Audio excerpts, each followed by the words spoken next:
Sawadee ka! Hello universe! Hola universo! Xin chào Vietnam! I just want to say thank you so much for all in the love and support that you all have been giving me. I really appreciate it and I'm taking everything to heart. Thank you so much for sending me positive energy and I hope to see you in El Salvador. Please don't forget to Let's face it, Thailand is sending a strong candidate and ito yung candidate na isa sa mga pinaka-inaabangan ng lahat.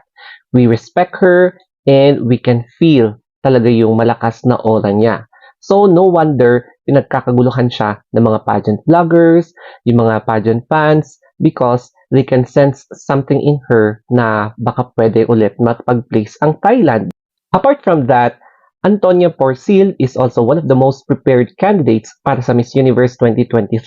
As you can see, there is a difference before joining Miss Universe Thailand and after winning Miss Universe Thailand, the way she walks. Diba, medyo classy, medyo hindi magaslaw yung walk niya, but now, medyo nagkaroon ng flavor yung pasarela niya after winning Miss Universe Thailand. And hindi lang yan, marami siyang pinasuot na wardrobes, yung mga gowns, yung mga national costumes, lahat. Talagang, she is also one of the most prepared talaga. Alam nyo ba na na-excite ang mga Latinos nung nalaman nila na si Antonia Porcil ang isa sa mga pinakaunang candidates na lumapag doon sa El Salvador? And alam na alam din nila na isa siya sa mga well-prepared candidates for Miss Universe from Thailand. Kaya nga, yung isa sa mga kilalang pageant vloggers doon sa kanilang lugar ay nagpa-showdown. So, sinalubong niya si Antonia, nakipag-meet siya, and nagpasarela showdown sila kay Antonia. And nag-meet and greet silang dalawa.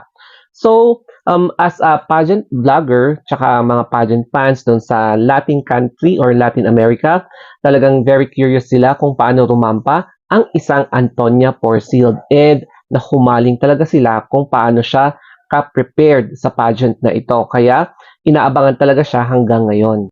Para sa hindi nakakaalam, si Antonia Porcil won Miss Supranational 2019 representing Thailand.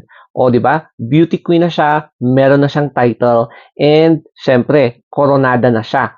She already accomplished a significant milestone in her life na talagang nakapag-uwi siya ng first crown for her country sa Miss Supranational. O as you can see, yung crown na yan, ebidensya na talagang isa siya sa mga pinakamabigat basing from her pageantry experience. And other than that, ang nag-train sa kanya nung nanalo siya sa Miss Supranational ay no other than RL's Angels. And yes, Pilipino po yung mga trainers na nag-train sa kanya nang sumabak siya sa Miss Supranational. So as you can see, yan ang ebidensya. And syempre, naka-proud kasi Pilipino yung nag-train sa kanya. But I am not sure kung sila pa rin yung nag-train sa kanya nung sumabak siya sa Miss Universe Thailand. And I am not sure kung pati after Miss Universe Thailand, sila din yung parang nag-train sa kanya para i-improve yung kanyang pasarela o kaya i-transform kung ano pa yung pwedeng i-transform sa kanya hanggang ngayon.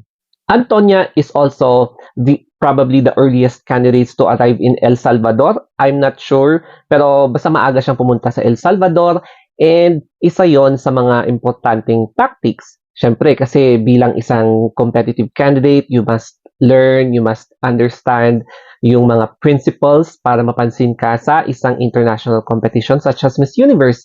So bilang one of the earliest, nag-shoot siya, nagkaroon siya ng mini vlog or video in order to learn more about the culture, the geography, lahat ng pwedeng matutunan sa El Salvador. And of course, to learn more about their language kasi Spanish speaking ang El Salvador being the former colonizer of Spain. So, pinag-aralan niya yan even before pa pumunta sa El Salvador.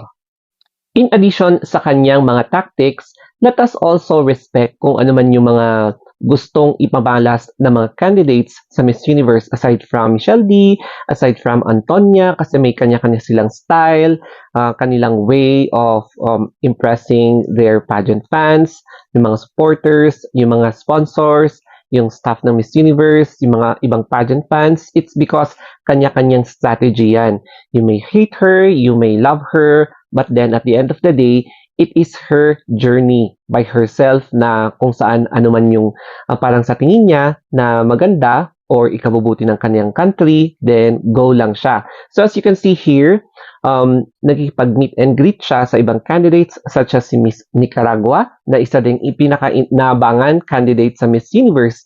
So, nagpapapicture din si Antonia sa mga iba't ibang candidates kasi yun yung isang privilege ng being one of the earliest. So, you got to meet other candidates na arriving from other countries, other parts of the world na pumupunta sa El Salvador to compete for the most prestigious title in the universe.